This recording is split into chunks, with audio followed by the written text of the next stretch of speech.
우리가 성령 충만하세요 인사했지만 과연 성령 충만이란 무엇일까요? 영어 성경에서는 be filled with the Holy Spirit, 성령으로 채우소서라고 표현합니다. 충만, 가득 채우다. 우리는 이 말에서 눈에 보이고 손에 잡히는 누구도 부정할 수 없는 확실한 증거를 떠올립니다. 사실 성령님은 영이시기 때문에 우리 눈에 보이지 않습니다. 하지만 보이지 않는 바람이 풍선을 가득 채울 때 그 부풀어 오른 풍선의 모양을 통해서 우리는 바람의 존재를 의심하지 않습니다. 마찬가지로 저와 여러분의 삶의 태도와 언어와 행동과 또한 선택을 통하여서 우리 안에 계신 성령님께서 분명하게 드러난다면 우린 그것을 성령 충만이라고 부르게 됩니다. 이처럼 성령 충만의 결과 그리고 외적인 증거는 비교적 명확하게 알 수 있습니다.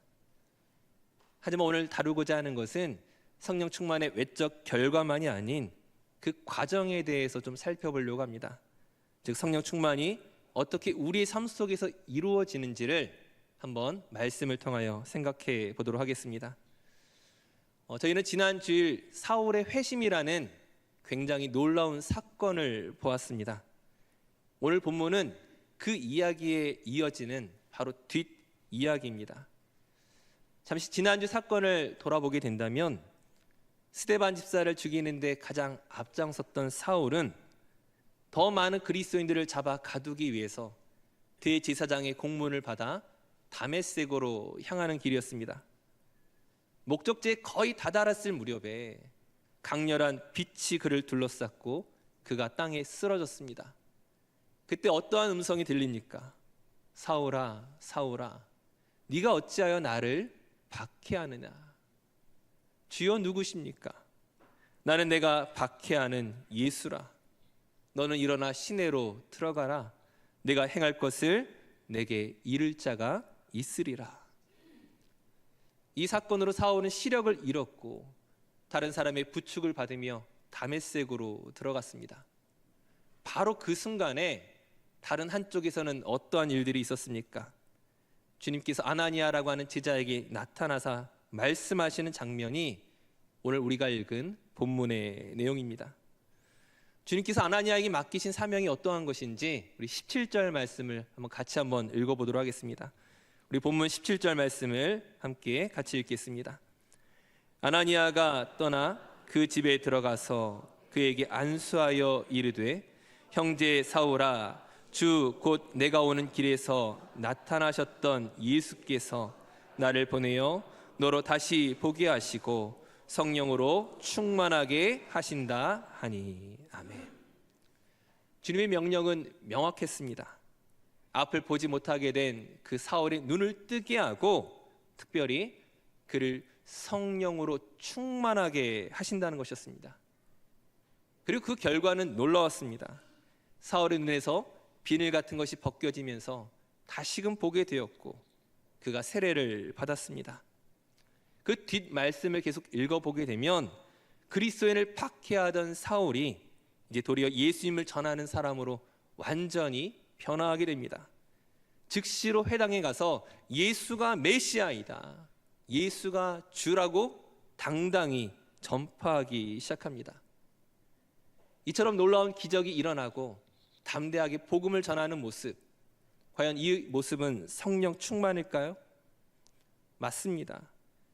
이것은 성령 충만의 분명한 모습 중 하나입니다.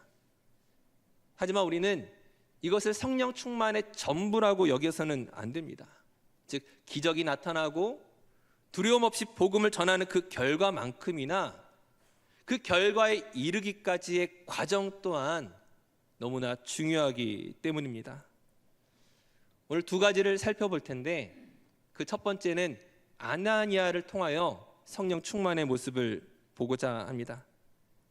주님의 명령에 순종하여 사울의 눈을 뜨게 하고 그를 성령 충만하게 만들었던 그 아나니아, 결과만 놓고 본다면 아나니아도 분명한 의심할 여지 없이 성령 충만한 사람이었습니다.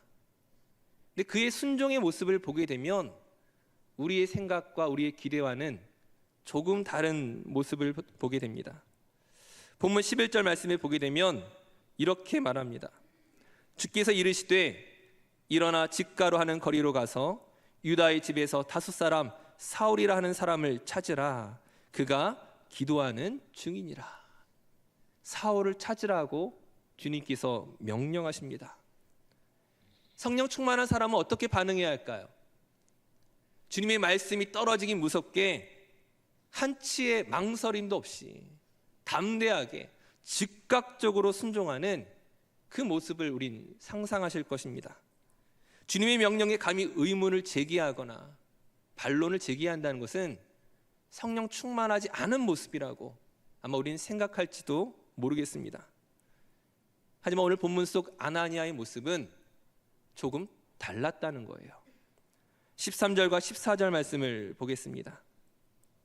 13절 14절 말씀에 아나니아가 대답하되 주여 이 사람에 대하여 내가 여러 사람에게 듣사온즉 그가 예루살렘에서 주의 성도에게 적지 않은 해를 끼쳤다 하더니 여기서도 주의 이름을 부르는 모든 사람을 결박할 권한을 대제사장들에게서 받았나이다 하거늘.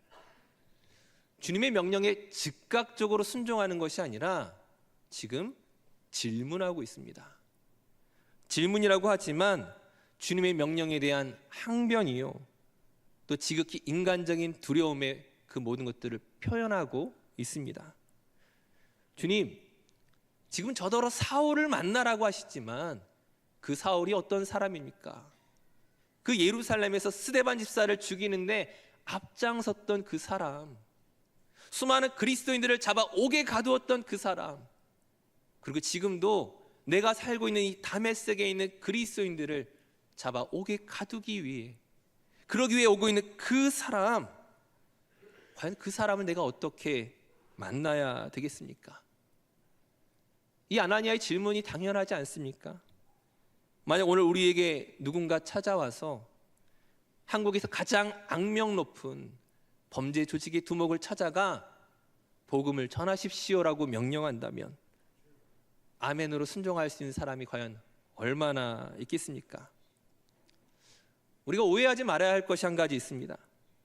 성령 충만은 묻지도 않고 따지지도 않고 맹목적인 순종을 의미하지는 않습니다.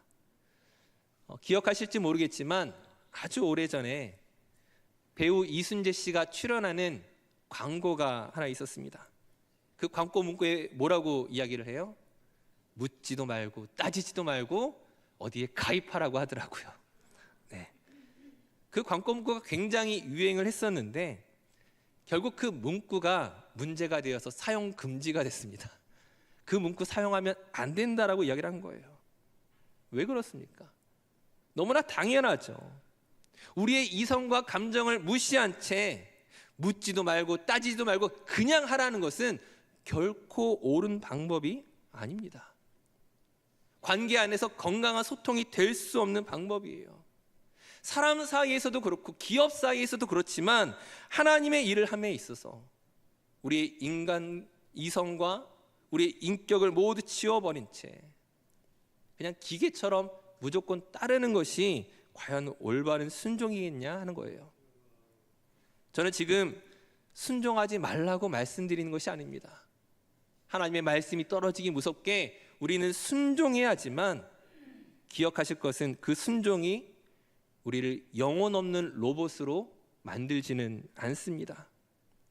만약 아나니아가 그 마음속에 품은 그 의심과 두려움을 해결하지 못한 채 아무것도 따지지 않고 묻지도 않고 그냥 로봇처럼 순종했다면 과연 우리가 그것을 성령 충만이라 말할 수 있을까요? 그렇지 않습니다. 주님 앞에 우리의 솔직한 심정, 그 두려움마저도 솔직하게 아뢰는 것, 바로 그것을 주님께서 원하시는 줄로 믿습니다. 왜냐하면 하나님께서는 저와 여러분과 교제하기를 원하십니다. 건강하고 깊은 관계를 맺기 원하세요. 그러한 관계는 일방적인 명령이 아니라 로봇처럼 반응하는 것이 아니라 서로 간에 진솔한 대화를 통하여 서로 알아가는 과정 속에서 그 일들이 이루어진다라는 거예요. 그 경험이 있어야만 어느 순간 묻지도 않고 따지지도 않고 순종할 수 있는 것이지, 처음부터 기계처럼 순종하는 것은 성령 충만의 모습이 아닌 것입니다. 주님의 대답을 들은 이후에 아나니아의 마음속에 아마 여전히 사울에 대한 두려움이 있었을 것입니다. 그러나 그가 이제 무엇을 알게 되었습니까? 사울을 향한 하나님의 놀라운 계획이 있음을 알게 되었습니다. 여전히 두렵지만, 여전히 근심이 되고 걱정이 되지만, 사울을 만나는 것이 너무나 떨리지만 그 하나님의 위대한 계획에 동참하기로 결단한 것입니다. 바로 그러한 두려움을 이겨선 결단이 성령 충만이고, 그 과정을 하나님께서 기쁘시게 여기는 줄로 믿습니다. 우리가 성경의 또 다른 예를 살펴본다면 구약의 하박국 선지자가 하나님을 향해 끊임없이 질문을 던집니다. 근데 그냥 질문이 아니라 앞서와 마찬가지로 항변이에요. 따지는 듯한 모습이에요. 하나님, 어느 때까지입니까? 지금 악인이 번성하고 의인이 고통당하는 이 현실을 하나님 언제까지, 어느 때까지 보고 계시겠습니까? 하나님을 향하여 날카롭게 질문합니다. 동시에 그의 탄식이 깊어집니다. 하지만 성경은 이 하박국의 질문을 잘못된 것이라 말하지 않습니다. 동시에 우리가 교회 안에서, 신앙생활 안에서 그냥 무조건 믿어, 이해되지 않아도 일단 순종해, 우리가 그런 말을 듣지만 과연 그것이 옳은 일인가 하는 거예요. 하박국 그런 권면을 따르지 않았습니다. 그가 하나님을 신뢰하지 않아서가 아니라 지금 나의 고통스러운 현실, 이 위험한 상황들 이해할 수 없지만 이 모든 혼란을 해결해 주실 수 있는, 풀어 주실 수 있는 분이 하나님이심을 믿기에 그 하나님께 질문하며 도전하고 있는 것입니다. 그 하나님께 부르짖고 있는 거예요.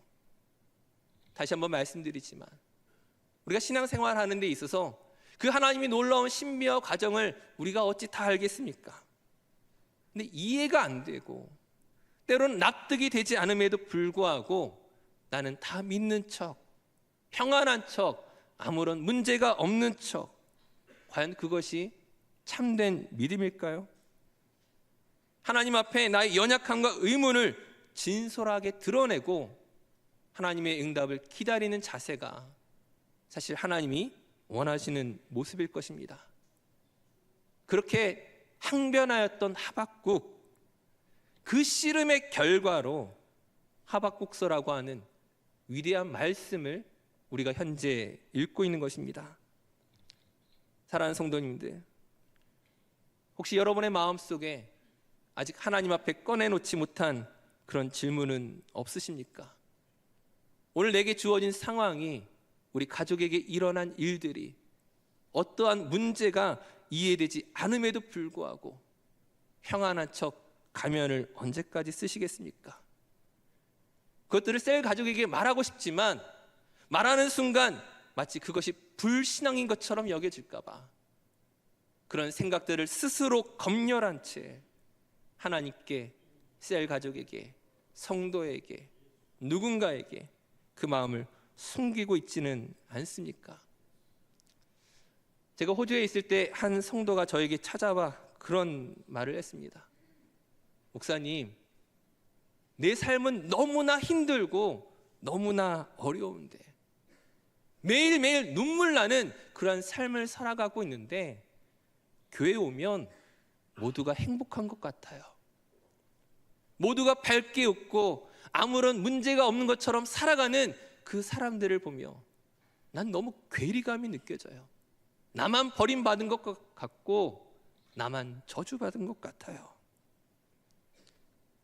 그렇게 돌아가는 성도를 바라보면서 과연 오늘 우리가 하나님 앞에 얼마나 정직하게 나아가고 있는지를 생각해 보았습니다. 과연 그 한 사람만 힘들었을까요? 그 한 사람만 저주받은 사람이었을까요? 그렇지 않습니다. 아마 오늘을 살아가는 저와 여러분 모두에게 다 알 수 없는 인생의 문제와 고비가 다 있지만 그 모든 것을 하나님 앞에 얼마나 내어놓고 있습니까? 아니, 사랑하는 셀 가족에게, 동료에게, 이웃에게 얼마나 그 부분들을 또한 꺼내놓고 있습니까? 분명한 것은 하나님께서는 진실한 마음으로 그분을 찾는 모든 질문자들의 그 질문을 기쁘게 받으시는 줄로 믿습니다. 우리 안에 있는 그 답답함과 분노와 상처와 두려움과 그 모든 것을 있는 모습 그대로 가지고 나아갈 때 비로소 우리는 그 다음의 장면으로 넘어갈 수 있습니다. 그 다음의 장면이란 무엇입니까? 하박국 3장에 보게 되면은 그 모든 질문의 끝에 하박국이 스스로 이제 대답을 합니다. 무화과 나무가 무성하지 못하고 포도나무에 열매가 없고 감람나무에 소출이 없고 우리의 양이 없고 외양간에 송아지가 없을지라도 나는 여호와로 말미암아 즐거워하며 나의 구원의 하나님으로 말미암아 기뻐하리로다. 이 하박국의 응답은 그가 수없이 많은 질문을 하나님께 던진 이후에 그 안에서 답을 또한 찾아낸 결과였습니다. 질문으로, 탄식으로, 항변으로, 두려움으로 시작했지만 어느덧 나의 상황과 환경을 뛰어넘어, 나의 문제를 뛰어넘어 오직 하나님을 다시금 찬양하게 되는 그 순간, 바로 그 모든 과정이 성령 충만의 또 다른 모습인 줄 믿습니다. 우리가 성경의 신약의 예로 또 하나를 살펴보게 된다면 십자가를 지시기 전 겟세마네 동산에서 드렸던 예수님의 기도를 기억해 보시기 바랍니다. 내 아버지여, 만일 할 만하시거든 이 잔을 내게서 지나가게 하옵소서. 십자가의 고통을 두려워하고 걱정하며 터져나온 이 인간적인 기도가 과연 성령 충만하지 않은 모습이겠습니까? 결코 아니죠. 너무나 두려움을 표현하는 인간적인 기도처럼 보였지만 그 솔직한 기도가 있어야만 그 다음에 기도가 나오는 것입니다. 그러나 나의 원대로 마시옵고 아버지의 원대로 하옵소서. 이 순종의 기도는 앞서의 아픔과 두려움이 없으면 그 순종을 의미 있게 말할 수가 없는 것입니다. 오늘 우리도 다르지 않습니다. 성령 충만은 우리의 모든 감정을 억누르는 초인적인 상태를 말하지 않습니다. 하나님 앞에 우리의 진심을 내어놓는 것에서부터 순종에 이르기까지의 그 모든 과정이 바로 성령 충만의 삶인 줄 믿습니다. 이어서 두 번째로 우리가 사울을 통하여 성령 충만의 모습을 보겠습니다. 그리스도인을 박해하던 그가 완전히 새로운 사람으로 변화되었습니다. 기적을 체험하고 자신이 핍박하던 예수가, 그리스도인들이 사실은 진리라는 사실을 깨달았습니다. 이제는 회당과 거리로 나아가 그 복음을 전하는 이 사울의 모습은 분명 누가 보아도 성령 충만한 사람처럼 보입니다. 근데 그의 길은 결코 순탄하지 않았습니다. 갑자기 돌변한 그를 유대인들이 죽이려고 했고 다메섹에서 돌아와 예루살렘으로 도망을 갔습니다. 근데 예루살렘의 제자들 역시 그를 아무도 믿어주지 않아요. 그의 과거가 너무나 선명하기 때문에 그리스도인들을 박해하던 그를 알기에 모두가 그를 피하고 있던 그때에 바나바의 보증으로 예루살렘 교회에 돌아오고 사도들을 만나게 되었지만 그곳에서 또다시 복음을 전하다가 또다시 도망치게 됩니다. 가이사랴를 거쳐서 자신의 고향인 다소로 숨어들게 됩니다. 훗날 바나바가 안디옥 교회로 사울을 다시금 부르기까지 학자들은 약 8년에서 10년 동안 그 긴 시간 동안 사울이 아무런 사역 없이 침묵의 세월을 보냈을 것이라고 추정합니다. 우리 생각으로는 사실 이해되지 않는 부분들이 있죠. 지금 놀라운 기적을 경험하고 회심하고 지금 그 누구보다 열정으로 가득 차 있는 젊은 사울입니다. 지금 당장이라도 이 세상을 뒤집을 것 같은 그런 복음 전도자로 사용할 수 있을 것 같은데, 지금 하나님을 향하여 이글거리는 열정으로 목숨 걸고 복음을 전할 것 같은 그 사울을 하나님께서 사용하지 아니하시고 그를 다소에 숨겨두십니다. 사람들에게 잊혀지기까지, 그 누구도 알아보지 못할 때까지 그를 방치하시는 것처럼 보입니다. 그러나 우리는 무엇을 알고 있습니까? 그 숨겨진 시간이야말로 하나님께서 그 사울을 바울 되게끔 하는, 성령 충만한 그릇으로 빚어가시는 절대적인 시간이었음을 우린 알고 있습니다.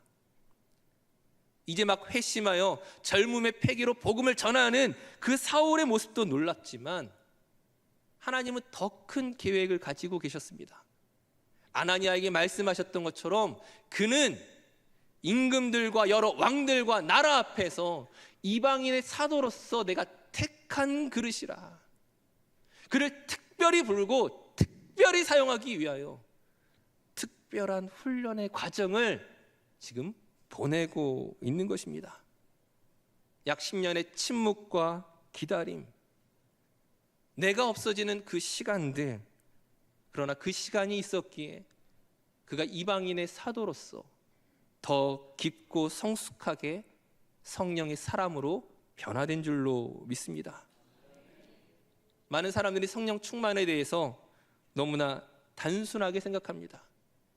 기도하면 문제가 해결되고 전도하면 열매가 맺히고 눈에 보이는 커다란 성과만이 성령 충만이라고만 생각합니다. 그것이 틀린 말은 아니지만 그와는 반대로 아무것도 할 수 없는 그 무력감 속에서 나 자신을 내어놓는 시간, 내가 애쓰는 일들이 아무런 열매가 없는 것처럼 보이는 그 시간 또한 성령께서 우리를 만들어 가시는 또 하나의 분명한 과정임을 기억하시기 바랍니다. 20대, 30대의 뜨거운 열정으로만 사역하는 것이 아닙니다. 60대, 70대, 80대의 인생이라 할지라도 하나님 그 모든 시간들을 사용하셔서 그 모든 훈련의 기간을 통하여서 마침내 가장 아름다운 열매를 맺게 하시는 분인 줄로 믿습니다. 내가 나이 먹었다고 해서 다른 누군가에게 양보하거나 미루어야 할 일이 사역은 아니라는 거예요. 하나님께서 80세의 모세를 부르셨던 것처럼 85세의 갈렙을 사용하셨던 것처럼 우리 나이를 뛰어넘어, 우리의 직분을 뛰어넘어, 오늘 우리의 물질과 형편을 뛰어넘어 그 모든 훈련의 시간을 거친 성령의 사람들을 능히 사용하실 수 있는 분인 줄 믿습니다. 하나님께서 저와 여러분을 부르시고 또한 저희를 통하여 놀라운 일들을 행하실 줄로 믿습니다. 오늘 우리는 아나니아와 사울의 모습을 통하여 성령 충만으로 가는 두 갈래의 길을 살펴보았습니다. 다시금 정리하면 첫째는 질문을 통하여 더욱 단단해지는 믿음입니다. 아나니아처럼, 하박국처럼, 그리고 겟세마네 동산의 예수님처럼 여러분 안에 있는 그 의심과 두려움, 아픔과 걱정을 하나님께 아뢰시기 바랍니다. 그것은 불순종이 아니에요. 하나님과의 그 관계를 더욱 깊이 세워가기 위한 질문이며 소통이며 대화이며 바로 그 시간이 우리를 자라게 하는 줄로 믿습니다. 그 시간을 하나님과 대화한다는 것은 또한 무엇입니까? 여러분들이 셀 가족 안에서 함께 만날 때에 아무런 문제가 없는 척 가면을 쓰지 마시고 내 안의 문제를 솔직하게 나누시기 바랍니다. 걱정하지 마세요. 이 이야기가 돌고 돌고 돌아서 또 다른 누군가를 통해 전달받으면 어떻게 하지? 사람에게 또다시 시험 들면 어떻게 하지? 아니요. 설령 그런 일이 있다 하더라도 그 안에서 나누었던 그 일들이 여러분의 마음을 고치고 하나님께서 하시는 놀라운 일들의 증거로서 더 놀랍게 사용될 줄로 믿습니다. 두 번째 길은 기다림을 통하여 더욱 깊어지는 성숙의 길입니다. 사울이 사도 바울로 위대한 사도로 빚어지기까지 10년의 침묵이 필요했듯이 하나님께서는 우리를 기다림의 자리로 부르십니다. 모든 믿음의 사람들이 이 광야의 시간을 보냈어요.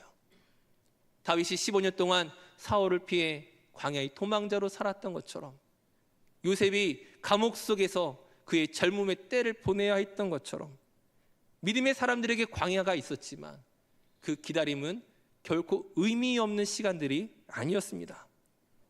혹시 오늘 저와 여러분에게 마치 숨겨지고 나 자신이 사라지는 것처럼 보이는, 내가 아무것도 아닌 존재인 것처럼 여겨지는 그런 절망과 낙심의 순간 가운데 있다면 하나님께서 우리를 더 놀랍게 사용하시기 위하여 준비하시는, 빚어가시는, 다듬어가시는 귀한 은혜의 시간 되신 것임을 믿으시기 바랍니다. 저희 개인적인 경험을 나누게 된다면, 제가 호주에서 교회를 개척했었습니다. 교회를 2019년 12월 달에 개척을 했는데 불과 2개월이 지나기도 전에 코로나 팬데믹이 터져서 교회 문을 닫아야 됐어요. 모든 사역이 다 멈춰버렸습니다. 얼마나 억울했는지 모릅니다. 차라리 코로나가 조금 더 빨리 시작됐다면 교회 개척을 미루거나 아니면 포기했을 텐데, 한 달에 월세 400만 원이 나가요. 10명도 안 되는 성도와 함께 월세 400만 원을 내야 되는데, 내가 왜 이 고생을 하고 있을까? 원망이 터져 나오는 거예요. 또 한편에서 이런 마음이 있습니다. 코로나가 조금 늦게 시작됐다면 내가 교회의 기반을 조금 더 다질 수 있는 그 기반이라도 있었을 텐데, 아무런 기반도 없는 이 타이밍에 이 일이 일어난 것이 너무나 원망스럽더라고요. 세상 속된 말로 기가 막힌 타이밍이었습니다. 부정적인 의미에서 기가 막힌 타이밍이었어요. 교회를 개척했으니 발을 뺄 수도 없고, 근데 정작 할 수 있는 것이 아무것도 없었습니다.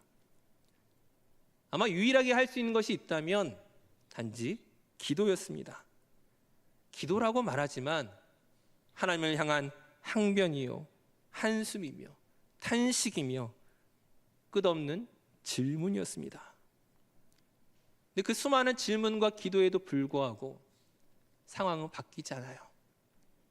락다운이 풀려서 다시금 예배 드릴 수 있는 것 같다가 몇 개월이 지나기 무섭게 또다시 락다운이 시작됩니다.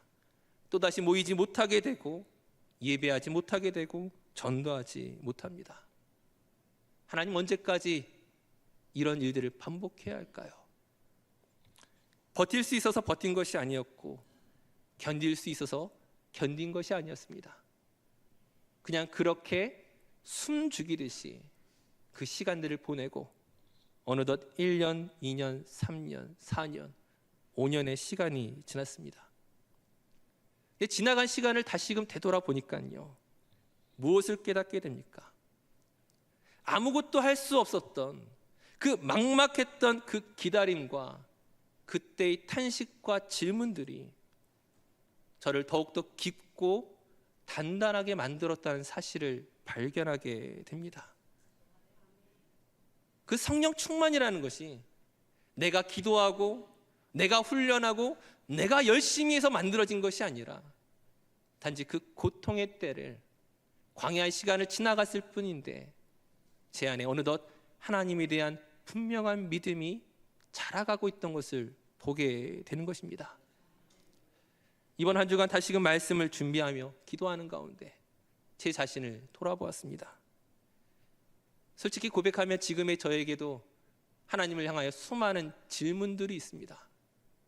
때로는 화가 나듯이 하나님께 소리치듯이 질문할 때도 있습니다. 하나님, 너무하신 거 아니에요? 하나님, 자꾸 이러시기에요? 화를 내요. 따지기도 합니다. 근데 하나님의 응답은 여전히 없는 것 같고 그 수많은 질문에도 기다림만 계속되는 것 같습니다. 정말 답답한 일이죠.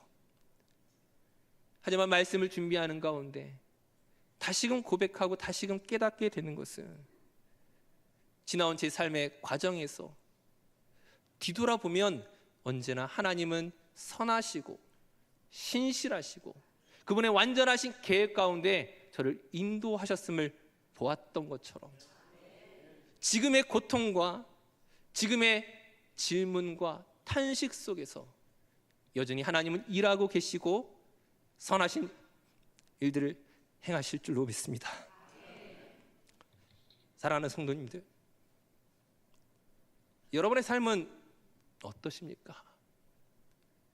제가 저의 고통과 아픔을 언급했지만 아마 여러분의 삶의 자리 또한 다르지 않을 것입니다. 이해할 수 없는 그 현실 앞에서 하나님께 어떤 질문을 던지고 계십니까? 아무것도 변하지 않는 것 같은 그 침묵의 때를, 그 기다림의 때를 어떻게 보내고 계십니까? 말씀으로 여러분에게 권면하는 것은 그 모든 시간이 저와 여러분의 영혼을 빚어가시는 하나님의 거룩한 과정인 줄 믿습니다. 부디 바라기는 여러분의 질문이 하나님과의 관계를 더욱 단단하게 만들고 여러분의 모든 기다림이 주님을 향한 믿음으로 더욱더 깊어지기를 원합니다. 우리는 하나님이 이끄시고 인도하시는 그 방법들의 의미를 다 알지는 못합니다. 그러나 하나님께서 이끌어 가시는 그 깊은 여정을 지나고 나면 저와 여러분이 더욱더 성령 충만한 모습으로 변화되어 있을 줄로 믿습니다. 그렇게 기다림으로 깊어지고 질문으로 단단해져서 하나님의 뜻에 아름답게 쓰임받는 저와 여러분 되시기를 주님의 이름으로 축원합니다.